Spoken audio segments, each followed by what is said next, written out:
Welcome back to another episode of Let's Chat Podcast, y'all. I am your host, Jojo. And I'm Dayra. Ooh. What's poppin'? What's cracking? We didn't really have much of a catch up last episode or the last two episodes. Yeah. We didn't talk about Colombia, but that's okay because we're here. We're ready to talk about it. And all in all, we had a wonderful time. A great time. I feel like I always say this because I'm like, I'm ready to move here. Like every time we go somewhere, I'm like, I'm ready to move. But in all actuality, I would legit move and go to Colombia. We loved it. The people were nice. The food was delicious. Like, I have never gone on a trip and liked everything that I ate. But like in Colombia, literally everything was so good. And the crazy part about it is that everything was so cheap. Like, I mean, cheap to us because of the US money. But like the first day we went out to eat, it was a party of 5. And the bill was like $40 US. And we had like steak, little salad, French fries, like big meat.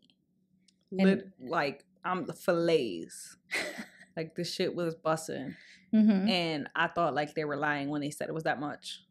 No, yeah, it was crazy. I mean, it took Jojo a while to like do the calculations because okay, so for how you call it? Okay, so $1 US over here in the US is 4,000 pesos over there. Mm-hmm. So everything seemed really big. So like we'll go to a grocery store. We spent 78,000 pesos. The thousands were really fucking. So that's why I was like, don't even think about the thousands. Just think about it as like the number 78. So if they tell you 78,000, you give them $100 bill, which is 100,000 pesos. But yeah, things were literally so cheap, very affordable. Like we loved it, honestly. And like even for the two of us, I feel like we spent money, but it wasn't like ridiculous. Like we also did a lot. Like we got a couples massage for $80 for the both of us. Crazy. We got tattoos. I paid. Yeah. I don't even know they're gonna see that, babe. You'll just see a sneak peek. Listen, I already got the video ready to go for Patreon, so you know we coming back. Just in case y'all was wondering. Right. You know, summer's over. I know the holidays are setting in, but, you know, we working on it. We coming back. And I already got vlogs on deck ready to pop up. So just be ready. Yeah. So got tattoos. We did so much. We went to La Piedra, which is in Guatapé, which is like super, super, super high rock with 650-ish stairs, and you just go up, and you see like a beautiful view. That was like 2 hours away from Medellin, which is where we were at. We took like a little boat ride. Oh my God, we did so much that day. Yeah. And I loved it. Literally every day that we got up, we got into something. Mm-hmm. And honestly, that was like, I don't know, it was refreshing to an extent because I feel like most times when we go on vacation, we're usually like partying and relaxing depending on where we go. Mm-hmm. A lot of the vacations that we've taken have been like resort vacations. And you know, when you go to resorts, you're doing whatever is accessible there. Might get on an excursion. We do excursions usually, and that's where we get our fun from. But like this time, it was just like, okay, I feel like when we take vacations with people we know, we get more out of it. Mm-hmm. To an extent, because we're not doing the same old regular like resort shit, you know, like we're actually doing things. I think it's also like, I mean, as gay couples, I feel like you always have to watch your back everywhere you're going. And like with Colombia, it's kind of like the same thing. I mean, people know you're not from there regardless if you speak Spanish, because my Spanish is different than their Spanish.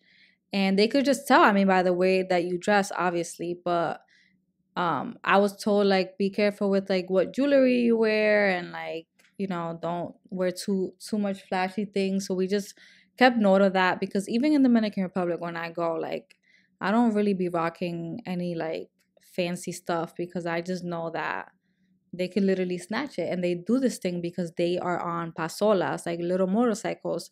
They could just snatch it as you're walking, and they'll drive away. Next thing you know, you're on the fucking floor because they want like your phone or like your fucking chain or anything like that. So you always got to be careful with that everywhere you go, honestly. Like even Europe, when I went to Europe, they did a lot of pickpocketing over there, a lot. So it's not just, not just these Spanish countries or whatever. But yeah, we did so many things. Another thing was, I was so shocked by like how cheap the Ubers were. Like I'm talking like, okay, so we stayed in my sister's Airbnb, which is super nice.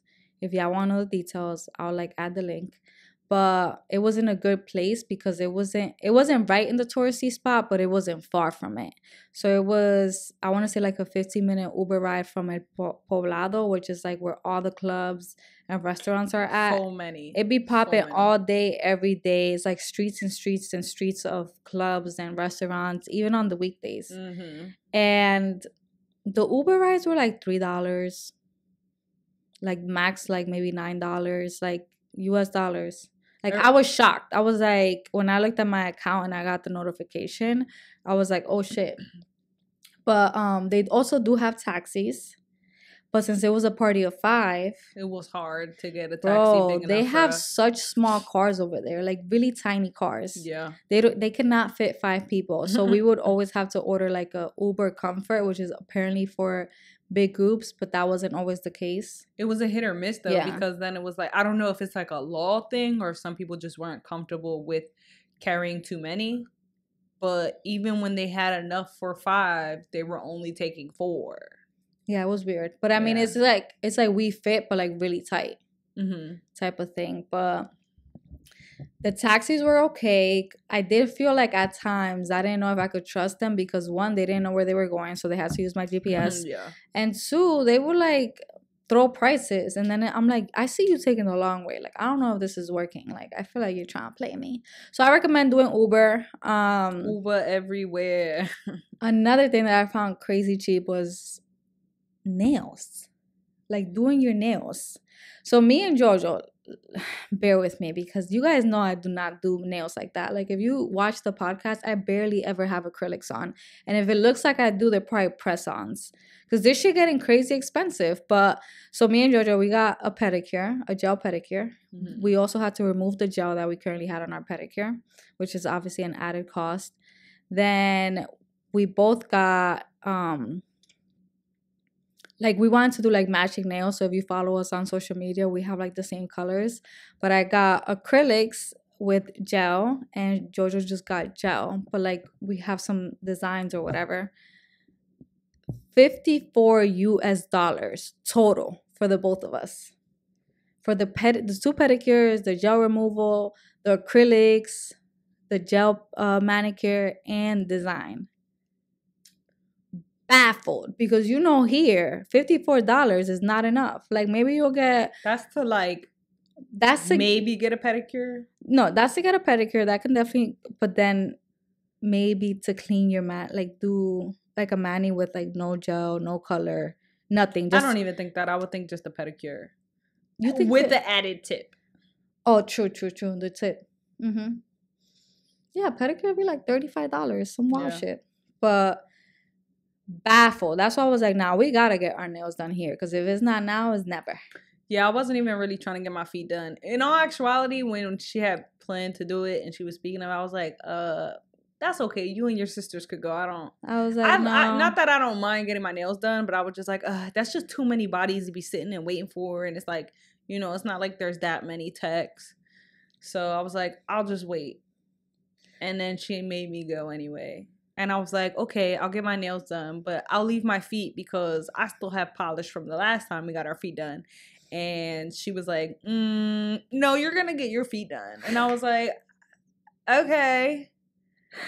Yeah, well, I had to stall her for a little bit because I had ordered like this cake from this like Instagram page that I found. Mad cute. It was mad cute. If you saw it, you saw it. It was good too. Like the cake was good. It was the number 29 because wow, you turned 29. You turned 29. Oh girl. It was like a little cake, like a little breakfast stand type of thing. It had a little orange juice, balloons, whatever. And then I had gotten some decorations from Amazon, and then I told my sisters if they could do it. So they did it while we were getting our nails done. So I just needed to do something with you to get out the house. And that was get up early as fuck. It'd be like that. All in all, though, I had never eaten so much good food in my life. In one, I feel like when we've done vacations, it's either like one spot was really good, or like in certain resorts, sometimes nothing was good and you fucking starve yourself. We've done that before, but every place that we ate from, there was not a single plate we did not finish. Everything was good. And it wasn't even like I was thinking, I was like, wow, the people who live here must just be used to the shits. Like, they could probably sit here and eat this plate and eat the same plate from somewhere else and be like, yeah, that missed this and this was better. And I was like, we wouldn't tell different. We would think they're both delicious. But like, I've really never eaten so many things in an entire week that I loved. Every single meal. It felt like we were eating extra at this point. Yeah, I was like, wow, we're definitely gonna gain some pounds. We were eating we were eating like 4 times a day. Like 4 times a day. Like my sisters, man, we would be eating somewhere, right? And then on the way home, he's like, all right, what y'all want to order? Like, we'll also order a lot of food. They don't have Uber Eats, but they have like their own thing called Rappi. And Clutch, they will come in super fast with your food or like anything you needed from the grocery store. Any little thing, they got you. They were drinking till like 7 a.m. one day. I was like, I'm not with that. And they had ordered like liquor, and the liquor came in like 15 minutes apparently. Yeah. I was like, y'all are crazy. Still drunk in the morning. Yeah. I trust and believe that I will be back to Medellin maybe this year. Who knows? Yeah. I'm trying to stay there for like a month or so. No, that's how much we loved it. Like, in all honesty, we had a really good experience, and I recommend anyone go if you can. Tickets, like plane tickets, weren't that bad. I want to say we spent like $500 and something each with American Airlines.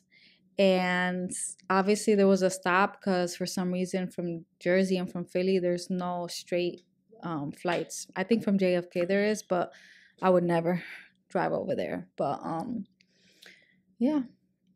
Word. All right. So it is Hispanic Heritage Month. It started September 15th and it's all the way until October 15th. And obviously this is an LGBTQ podcast, but we're both Latinas.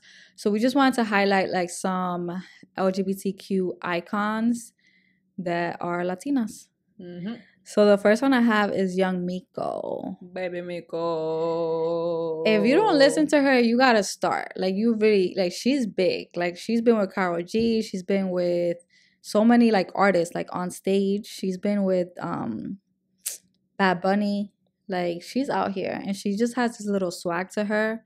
She's dating, like, I think she's, like, a Miss Universe or something. Like, a model. I'm just hopping on the bandwagon because we got a gay Spanish artist. Right. Like, I feel like we don't get that too often. Shout out to Snow the Product. Yep. She's actually pretty dope too. And I feel like you either know her or you don't. Yeah. You know, I feel like where it's different for like Baby Miko, where Young Miko, same shit. Where they're like, I don't know, more like, I don't know how to say it. They're just more known, I feel like. To where Snow the Product is like, again, you either know her or you don't. Yeah. But she has actually really good music. She does. And she's like, I don't know if she just got off tour, but she was on tour. She also has her own podcast. Maybe one day we'll get lucky enough to meet her. Right. But that's another one. She's Mexican. And we didn't say Young Miko's Puerto Rican. The other person that I have is Sarah Ramirez. If you don't know who that is Callie Torres from Grey's Anatomy. Yes. Oh my God. I love them. Yeah. I love them a lot till this day. They did a big change though. Yeah. Definitely, you know, Like a flip. yeah, Quite like the transition, but physically. yeah. Mm-hmm. But all in all, I love how they continue to be like, not only did it like bleed into their life where it was just like, oh wow, like that awakening was legit, that really, you know, became a part of me, and it shed light on that part of them, but at the same time they continue to like portray that character, like they're that advocate on TV, because they ended up on Sex and the City. Oh, I didn't know that. Yeah, For the new one. Yeah, okay, on the new okay. one. Which apparently, if I'm not mistaken, the chick Sarah ends up dating is apparently real life gay too. I'm not sure. Really?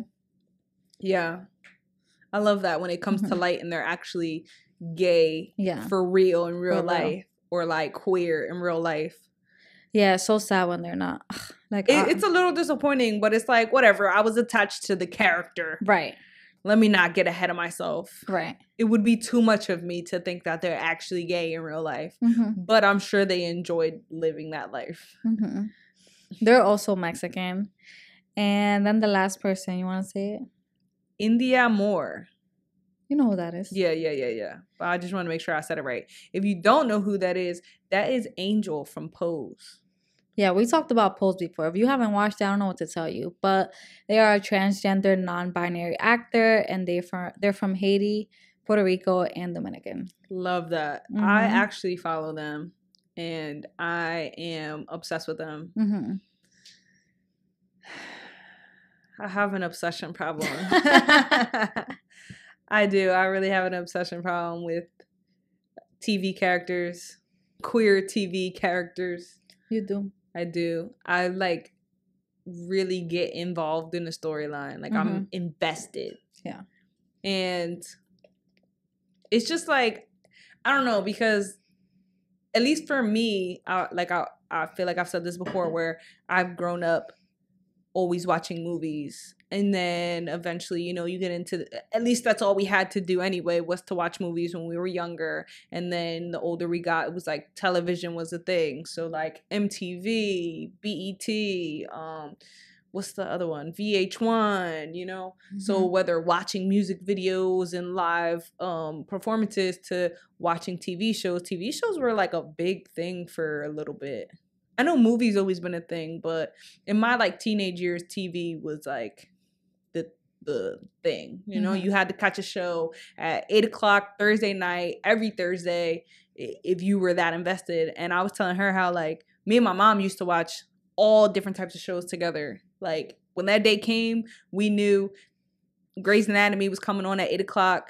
We already either had dinner or we're eating dinner, and we're ready to watch this new episode. For me, of why like I'm so invested is because like I love all the little love stories and the love connections and stuff, you know, like what's television or like movies without how you say that, like love interests. Yeah. And I think like that always kept me, it like not only is it entertaining, but it gives you like, I don't know, it creates this idea of like what you want for love or something like that. Even though it can be false advertising, it's still like feeds into that picture perfect or like fairy tale idea, if that's how you've grown up. And especially because I feel like love on the big screen and shit, if you don't have that example at home, that's just another way, I guess, to like live through that and through those characters. Yeah. So I'm here to tell you about some of my obsessions. Mostly lesbian obsessions. I'm sorry. I'm obsessed with some lesbian characters, and my favorite first and foremost is Grey's Anatomy. We know that. I love I love a good majority of the love interests in that show. But Cali and Arizona were like top notch. Big deal. Yeah. I cried when they cried. I was happy when they were happy. Honestly, even before she got with Arizona, I was all for Torres. She kind of like reminded me of myself a little bit. But I was like, wow, like she popping, her whole like, I don't know, just the person that she was. But I was obsessed with their relationship heavy. Mm-hmm. Like, and then when they broke up, I was so sad. Yeah. It was a heartbreaker for real. Every time someone leaves Grey's Anatomy, I really want to know why they left. Like what, real life? Yeah, like what was the real reason as to why they cut her off the show? Because they could have kept going. Yeah. Yeah, I think once they start taking people away, I'll become a little uninvested. Yeah. And like even with their relationship, I go back on like honestly, I've watched Grey's Anatomy from the very beginning about 3 times. And it's always like a surprise every time I rewatch it as if it's my first time. But most times I rewatch it because of like the whole Cali and Arizona love story and a couple other love interests. But even when I was younger, throughout like my teenage years where I was like still trying to actually figure out like if liking girls was a thing. I don't know the channel I used to show it on, but there used to be like another I don't know if it was VH1 or MTV. I don't know. If you had the good cable, there was like this whole other channel that would show like all these teeny bopper shows. Mm-hmm. And one of the things that I used to watch was Degrassi, and I had a couple like queer or like trying to figure out if they were queer characters in there, but South of Nowhere was my biggest, like I think that was the breakthrough for me. She doesn't know what all these are, so I'm probably gonna be on my lonesome on my obsessions right now. It doesn't help. Like, South of Nowhere. What is that? So basically, it was just a show based in, if I'm not mistaken, it might have been California. This family moves from their little hometown into this bigger space city, whatever. And this girl is one girl, and she has 2 brothers. They go to this school. She meets this girl, and basically, she ends up falling in love with this girl. Okay. And she was straight. She had never messed with any female. And the girl she ends up like falling for actually has had relationships with other girls. I believe she was bisexual. Okay. So straight girl falls for the bisexual girl, and then it's just it gives like it's like that teeny bopper toxic relationship. But it shows so much into it, like basically like who and how people ended up accepting them and their relationship, and all the trials and tribulations of their relationship with the straight girl's mom not accepting it, and how it was tearing apart the family. It was so many things. Like it was so much more than just really? Like, yeah, it was so much more than just the love interest. It was really, they went through some shit. But, you know. Where is this, on Netflix? No, it's not. And honestly, I keep trying to watch it over. You have to, it's nowhere for free. It's what? It's not free? No. Amazon has it, but you can only buy it. You could buy an episode or buy the season. I think that's dumb. If it's not free, it's not for me. Yeah. The fuck? So you can't really find it anywhere. Well, you might be able to find it on YouTube. It says on Apple TV is $2, and on Amazon Prime Video is $2. Yeah, but they don't have the first season. They just have 2 and 3. I don't know why. So dumb. Weird. Okay, I do have a few that she knows that I had listed, but I'm gonna continue before we go over the ones that you actually know. Another TV show that I was obsessed with, lesbian relationship wise. What the hell is it? Oh, Glee. Weird. You seen Glee? Okay, so not that it's weird, but I'm not a real musical kind of gal. Me neither.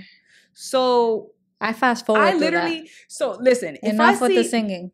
If I see a glimpse of a lesbian relationship or a woman loving woman relationship, I'm watching it. I'm looking it up. I'm figuring out where it's at, and I want to see it. And then I feel like I get played, and it's like I led myself to get played because when I see that, I'm thinking it's only focused on that. No, they're like there for like 2 seconds. Yeah, and then when I go and I invest my time into watching it, it's like, for what? It was like maybe a kiss and a hug in there, and a couple problematic arguments or conversations, and that's it. That's all the gay that I got. Yeah.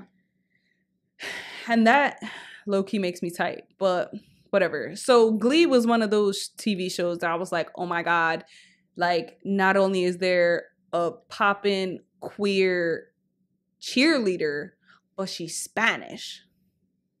She passed away, right? Yeah. Rest in peace to her. Yeah. So it was Santana and Brittany.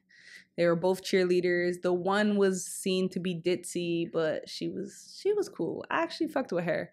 But I really, really was just invested in Santana. I thought she was popping. And once I think somebody popping, I'm like, okay, I need to go see. But she was a little... Wasn't she mean in her character? Yeah, she was. Real bitchy. But I kind of like them like that. Of course. Like them a little mean or whatever. But, oh, yeah, I liked them. I was obsessed with them for a little bit. So a lot of skipping through the singing parts. Because the storyline was really good. And a lot of the drama and shit that was going on, I was like, all right, like, I fuck with it. Another one is B and Allie from Wentworth. Oh, you know them. They were interesting. So for those of you who don't know what Wentworth is, I'm going to give you guys a list of shit. Did you put... I have a link on here that we're going to add that gives all these queer lesbian shows. Lesbian actresses. Relationships within certain shows. Oh, okay. And I actually have a list of some that wasn't on there that I'll probably like run through real quick. But the ones I'm talking about right now are like my main obsessions. But if you don't know what Wentworth is 10 times better than Orange is the New Black.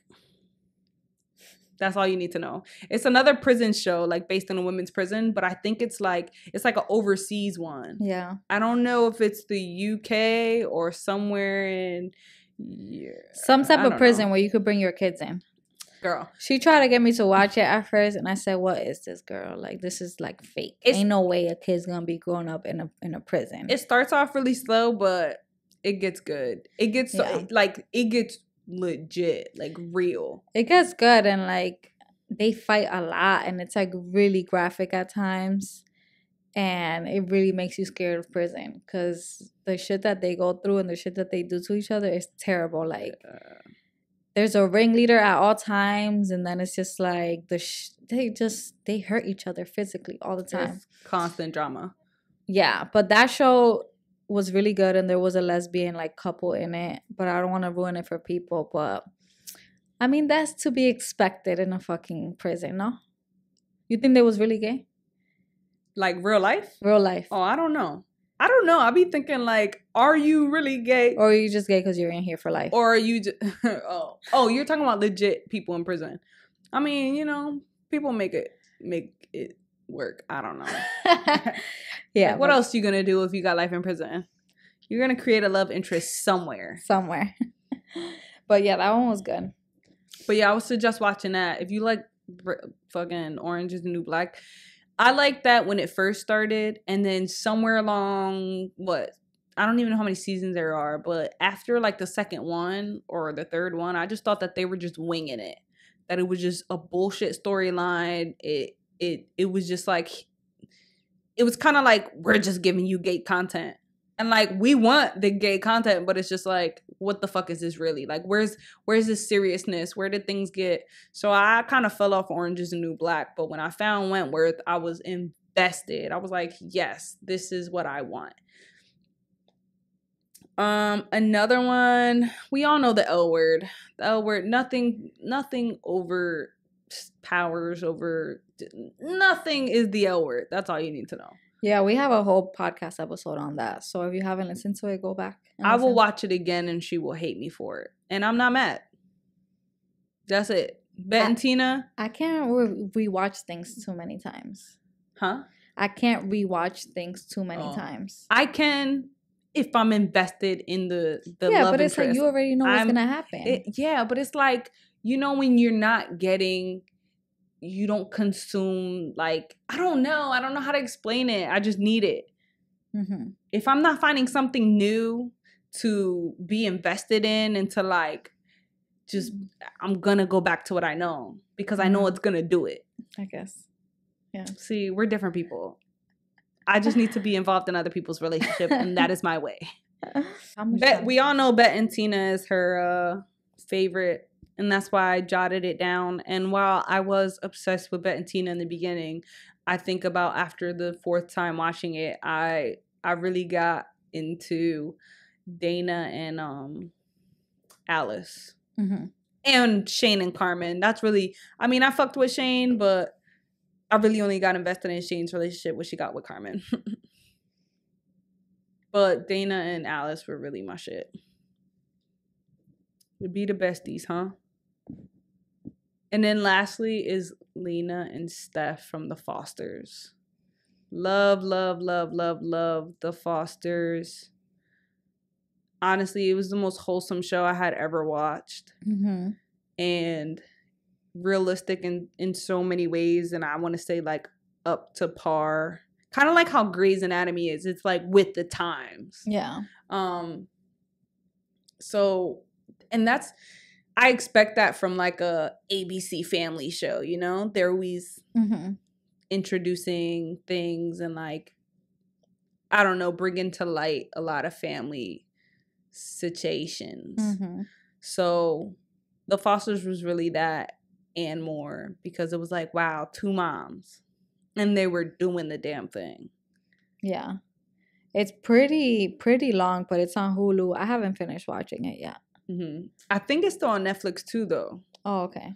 So it's basically just 2 lesbian moms that end up fostering children, and then they adopt the children that they foster, and it just becomes, you know, seasons long of all the fuckery teenage children do. Yeah. But it does show a lot of their love, not only as parents but as like partners. So yeah, that one's a good one. That's a really good watch for sure. That's it for all my lesbian couple obsessions. Cute. TV lesbian couples. But I'm gonna give you a quick rundown of some of the ones that weren't listed on the link that will be on this episode description. And I didn't realize that there were so many. They're not like, you know, solely about these queer like couples, but it has a good majority of it. First one is Atypical. That's on Netflix. Heartstopper. That's on Netflix. That one's really cute. Elite. That's on Netflix. We watched that. That shit was fire. Tales of the City. That was good. That's on Netflix. Pose. Absolutely love. That's on Netflix and Hulu and FX, right? Yeah. I think so. Oh, Lord. I'm not sure. Heartbreak High is on Netflix. Charmed, the new, like a reboot. Oh, okay.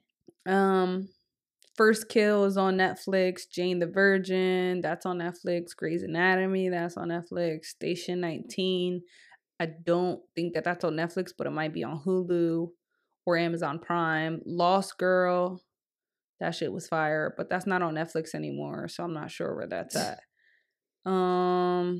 Some of the ones I already talked about: Glee, South of Nowhere, Degrassi, A League of Their Own. That's a miniseries. That's on Hulu. The Fosters. Faking It. I think that's on Hulu. I know it was an MTV show.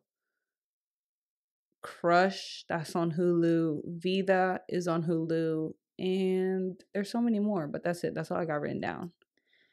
So these are shows that just like highlight queer couples, but they're not queer focused.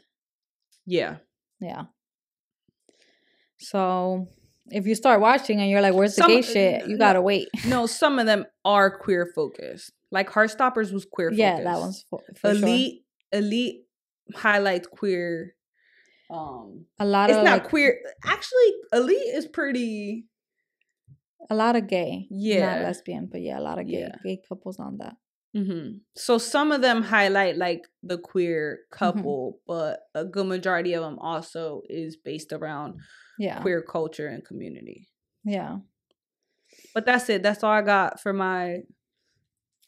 So I want to give a shout out to this current movie that's in the theaters right now.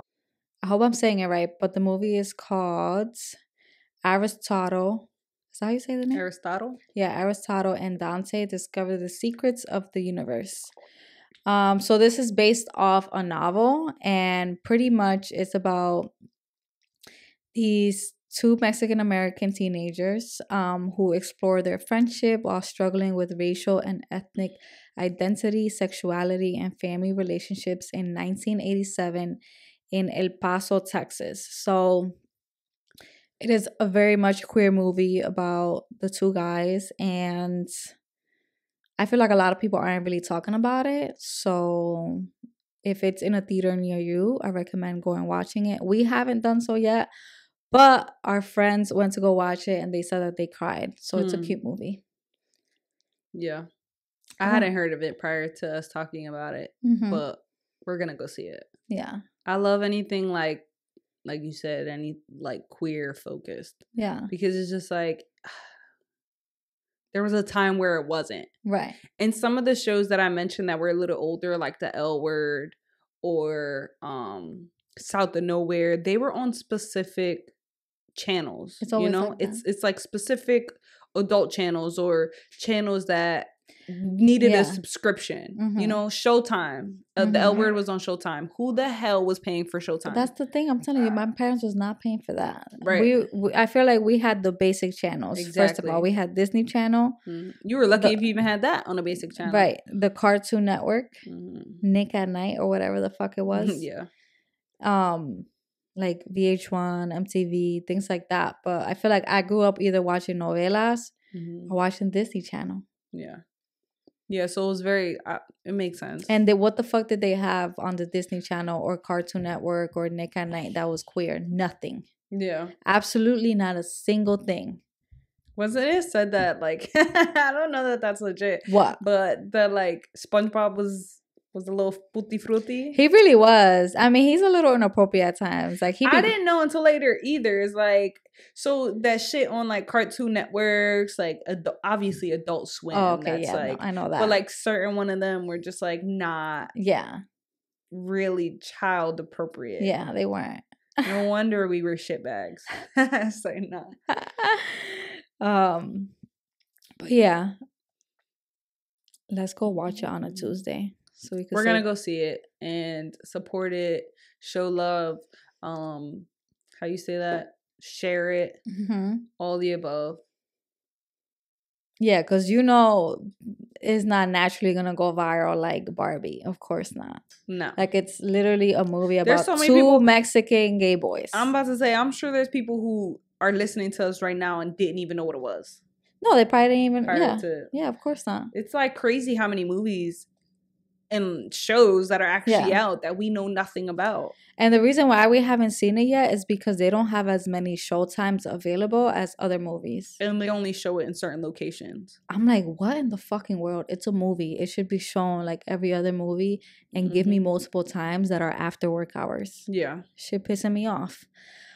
But yeah, all right, so let's play a little card game before we get into the family meeting. Or did you have any other people you wanted to highlight? No, I think I'm gayed out. Yeah, my obsession. We gave you a bunch of shows that you could watch. So if you don't know what to watch, please watch at least one of them. Yeah, get into it. Get into it. All right. So other than watching us. All right. So the card game that we're gonna play right now, it is called. All right. So there's two of them. The first one is called Open Up Game, Let's Get Naked, 100 questions, a tool that sparks meaningful conversations about sex and intimacy.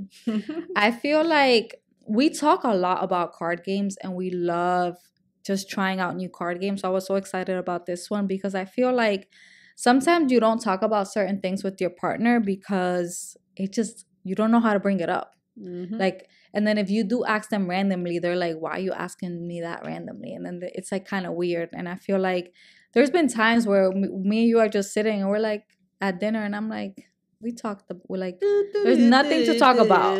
Literally. I'm like, I've told you about my whole day or we were already together all day. Yeah. So I feel like having these. It brings up more meaningful conversation. Yeah. But like, is that the one you want to do? You sure? I'm gonna pick an appropriate one, okay? But I'm gonna pick one from this one, okay, from this okay. deck, and then you could pick I one mean, from you that know, I deck. don't give a fuck. I know you don't. All right, let me pick a card. What is the hottest sex scene you've watched, and what did you like about it? Oof. What is the hottest sex scene that I have ever watched? I'm gonna guess it's probably from the L Word. Mm-hmm. But which one? And I've seen like a lot of sex scenes, and sometimes I feel like they're like eek, Yeah. awkward, like I don't cringy, not awkward. It's like Mhm. some people could be really cringy. I feel like you can answer this. I can't because there's just so many sex scenes on the L Word. Yeah, but you don't have like your favorite. I do have a favorite. Oh, tell me. Gigi and Danny. Didn't they you're talking about the new one. The new Girl, generation. you could have said that a long time ago. Gigi and Danny. Yeah. Yeah. It was honestly, their sex scene was a lot better than Gigi and Beth's sex scene. Them bitches were fighting so to be tragic. Top. Like, whoa. This just got real Brokeback Mountain. Mm-hmm. But I could go all day. I think I had a couple that weren't cringy, but Dana and Alice was pretty good. I feel like there's a better one, and I just can't think about it. I don't know, but if y'all have, you know, some sex scenes y'all want to share that was your favorite, please do in the comments. Yes, please let us know. I'm like an Autumn Jones. Yeah. All right, so I'm picking one now. Yeah. So this other card box, that one I guess is more sexual, and this one's like a little soft pillow talk, you know. PG-13, I guess. Mm-mm. No? I think these are questions that you could just talk about with your partner. Yeah. Not related. More PG. Yeah, that's true. Yeah. What baggage do you carry from previous relationships? I think these are good questions. What baggage do I carry from previous relationships? Good question. Okay, Miss Perfection. I think I have such a poor experience sometimes when it comes to relationships, like not the healthiest relationships like we've talked about before, which is why I feel like I came into this relationship with like strict boundaries and like strict like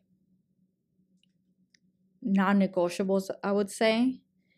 And like I feel like even for people who listen to me at times, they might feel like that was like a little too much, or like I don't know, I think it's because of previous experiences. Like it's like, unfortunately, and I was telling this to Jojo earlier, like there's things that I've said on here that I truly cannot go into detail because I'm not gonna put my like the people that I've dated's business out there. Mm-hmm. It's not right?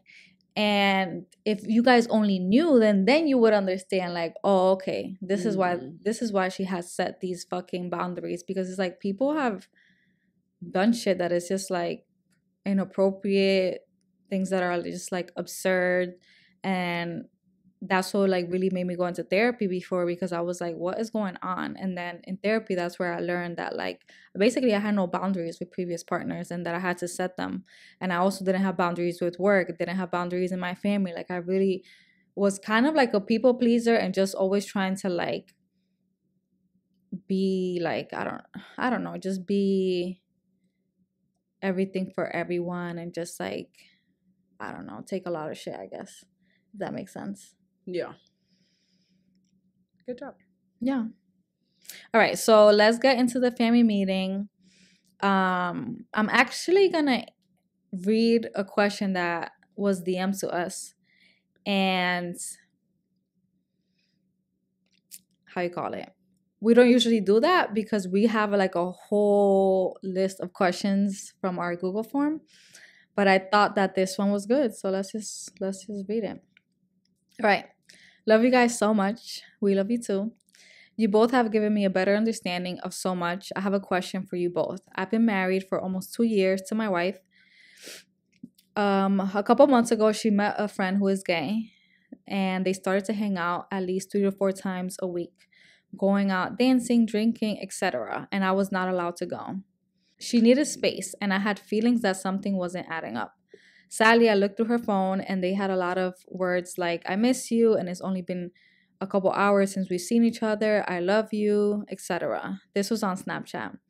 Now on TikTok, they would send each other intimate clips of words, of feelings towards each other. I called out my wife on it, letting her know that this is emotionally cheating, and she denied it.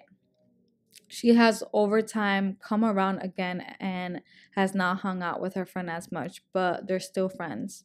What are your thoughts and how do I go about it? What are your thoughts on that? I find it weird. Okay, well, first of all, there's like so many things. Like, I find it weird when people make new friends and then like your partner's not allowed to like be around them. Why? I've never met this person before. I feel like I should be included. Like at least once. Like, okay, you want to hang out with your friends and stuff? Cool. But like if you're not including me, I'm automatically thinking that something's fishy about it. Or like I don't know. It's just like that would have been the first red flag for me. I'm about to say it's definitely raising a red flag. Right. And then you always chilling and talking to this person, and it's like obviously it's not right that she went through her phone, but if she didn't, then she wouldn't have known that they were obviously like liking each other a little bit too much. Snapchat.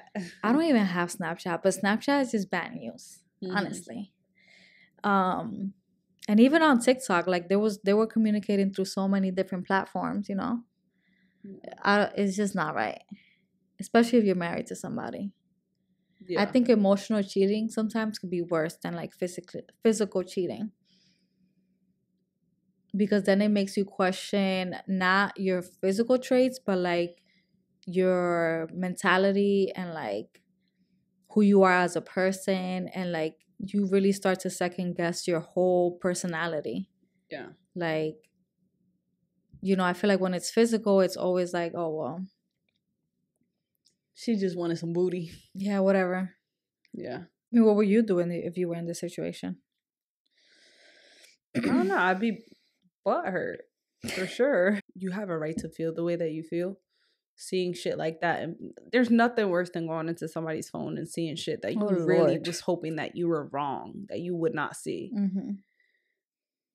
And like people will sit here and bitch and bullshit about how, oh, that's like invasion of privacy, why would you go through my phone? But it's like you're so like, you can tell when your partner is not there. You can tell when they're not present, and when their energy and attention is reverted to someone or something else. You know, like you can tell a fucking difference. You can. And for people to be like, oh, well, you know, I wasn't doing nothing, like, but you were. And it's like that's you not being aware of yourself now. And that shit just pisses you off. Yeah, it's like, don't fucking make me sound like I'm Delulu. Right. When you have a clue and they're just out here just fucking being like dumb, denying shit. Like, it's like. And then they get reckless and just start thinking they can get away with anything because they think you don't know shit. I don't know. You would think we're speaking from experience, but I wouldn't know. I mean, we are. But not with each other. Just with other people, obviously. Right. But I hope everything works out for you. Yeah. All right. Next one. It says, my girlfriend is still married to her ex after a 5-year relationship. We've been together for 5 years now. She told me she'd get divorced as soon as possible in the beginning of our relationship. But it's been 5 years now. I'm ready for the next step in our relationship, but her not getting a divorce from her ex is putting in the work towards that is an issue. She cheated on me with her in the beginning of our relationship, so it's always haunting me now. The betrayal and the what ifs. Hold on. Yeah, the betrayal and the what ifs. I talked to her about this so many times and we ended up fighting and not talking. She's my first serious relationship and I really want to try it, but I don't know if I'm wasting my time here. This is why I be saying that some exes should be out of the picture. Because it's just like, get that damn divorce already. What are you waiting for? 5 years? You're stalling. I don't know. We don't know much about fucking marriage and divorce. It takes but a it while, always I know seems that. like people, like divorce is like getting married is the easiest thing. Divorce is the hardest thing. And it's like, why? And nobody talks about it. Yeah, like why, And I've read a couple things on marriage recently, and there's actually, damn, I wish I could look it up. If I remember the dude's name, but there's like this divorce lawyer that I was watching on YouTube, and he was just talking about the whole process and stuff, and he was like, it's easy for people to get married because they want, this whole happy ending or whatever, because they think love is enough. But it's like a lot of things go into partnership, and that's where marriage like takes a shit, because people are just gassed up on this idea of love and not realizing that all these other things have to go into that relationship to carry it if you want longevity. But then he says like so many people actually don't even get divorced, they just separate. And how are you supposed to move forward in like other relationships if you are not divorced? Essentially you can move forward in other relationships, you just can't get married. Yeah. Which can be, I think, in a sense, it can be a little selfish if you know that you don't want to get married again, or you know that you are not officially divorced. Yeah. And you're entertaining a relationship with someone who does see marriage in their future. And like you're either not going to be able to provide that or unsure of if that divorce will actually happen. You know, if you eventually want to get remarried, fine. That's what you want to do. But it's just that leading game of like, oh, well, if I don't want a relationship, why am I leading you on? Why am I still entertaining you? So if like you don't want marriage again, then why pursue a relationship with someone who sees marriage in their future with you? Yeah. And like, why is it taking so long too? Like, you're definitely not putting in the work to get this divorce. Why is that? I don't know what that divorce process is like, but I'm always like, why does it take so long? It doesn't take 5 years though. No. I know in certain places, I don't know if that's here, but they provide, they, I guess, make you go through like a cool off period. You have to be separated for a certain amount of time before actually filing for divorce. So I don't know if that's, how you say it? If that's based off of certain states, like the time frame to you to actually get divorced. Though. But then I also hear that it's super expensive. Nobody talks about it. Shit. But like, why is it so expensive? I need somebody who's been divorced to come on the podcast. Tell me about your experience. Because I just feel like, not that we're bashing marriage or any way, but it's just like people glorify it, but don't tell you about the bad things. For example, like, a perfect example of that is like, start your own business. Everybody start their own business. Be your own CEO. Do you know how much work goes into that, and the taxes and the things that you have to like do on the back end side? It's not just starting your own business and starting an LLC and doing all these things. There's literally so much to it, and you have to like. You don't just end up with a Fortune 500 company or whatever. Right. And it's like, just because you sold $100,000 in products doesn't mean you get to keep that money. That like, should look good on paper. Yeah, it's like, it's not for everybody. It's not, the CEO life is not for everybody. But yeah, there's a lot of things that obviously go into it, and we're not experts in it. But I would say to this person to like, you really gotta have a sit down conversation with this person and ask them, like, do you see yourself getting married in the future? Like, what are we really doing? Yeah, like, why is it taking so long? Is there something that you're not telling me? Like, are you trying to get back with them? Like, it's like, really gotta have a sit down conversation. 5 years is a very long time. Like, I don't even know how, like, can you do couples therapy with someone who's married? Like, I truly don't know the ins and outs of it, but it's like, yeah, it's a barrier right now, and it needs to be resolved. I wish you luck with that. Yeah. All right, y'all. Well, thank you so much for listening. Don't forget to like, share, comment, subscribe. Deuce, mother goose. Bye.